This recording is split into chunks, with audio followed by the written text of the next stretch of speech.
You're watching Fox 51's East Texas Living with David Gibson. Welcome back. Joining me now is Brian with the ETX Two-Steppers, and he's here to get us to let us know about the organization and then help me two-step later on. How you doing today? I'm doing good. How you doing today? I'm doing awesome. So for people that don't know, can you just tell us a little bit about your organization? I started because I'm naturally an introvert, and I wanted to get out and start being more in society and talk to people that I've never known. So I started doing it because when I first started, other guys don't really like to teach guys how to dance. And that really stuck out to me, so I wanted to help other people learn how to dance and get out there in the country dance community. Yes, sir. And how have you seen this kind of group kind of impact people's lives? Oh man, there's so many different things that have impacted. One of my favorite things has become teaching married couples to dance, or just couples in general to dance, because I've had more than one married couple come up to me and tell me that I actually saved their relationship because I helped them create a connection that they didn't have before and gave them something to do that they weren't doing before. And the guys too, almost every guy I've been able to get dancing same night that they come to one of my practices. Yes, sir. And when and where do you practice at? Every Wednesday night I practice at a place called CNC Break Room in Lindale. It's right off I-20 and 110. And I do that from 8 o'clock until 10:30. And then I also do it at the Rio. They've started doing country dancing also. And I do that Thursday nights from 8 o'clock to 10:30.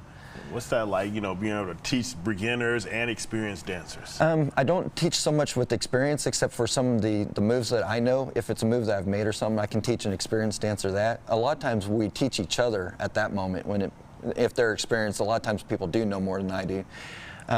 The beginners is what I really like doing, because without somebody helping, when you go to the club, you just feel lost and you just kind of sit there and you're like, uh-oh, and watching everybody else, and you get nervous and then you don't have fun. And that's what I get to do, is give people those aha moments and have fun. Sir, and how has your faith kind of guided you in building and leading this organization? That is actually, I like that question because I don't push my faith at all. I just want to show everybody the love that I have for doing the dance and the community itself. I love passing on the joy of dancing. So even though I don't push that I'm Christian, I push doing good things for other people so that they have that solid base.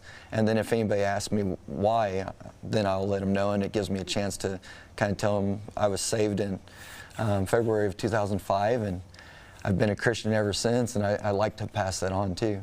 Yes, sir. And you share about your journey and how this dancing kind of heals people, but tell us about how this kind of helped you in your journey. Wow, I was divorced a few years ago, and I work alone, live alone. I've got a dog, that's all, and only people I'd see is my parts people and my customers, that's it. And I'm an introvert also. So going out to meet people like normal bar or something like that is impossible. So I started trying to learn how to dance and kind of took off from there, and now I can actually talk to anybody. I'm still a little introverted. It'll hit me sometimes where it's a little bit hard, but I go up to random strangers to a place I've never been before and ask them to dance. Yes, sir. By myself even. That's amazing right there. Well, thank you so much for telling me about your story. Well, after this quick break, we're going to get up and get moving, and he's going to teach me some little moves. So stay with us. We'll be right back.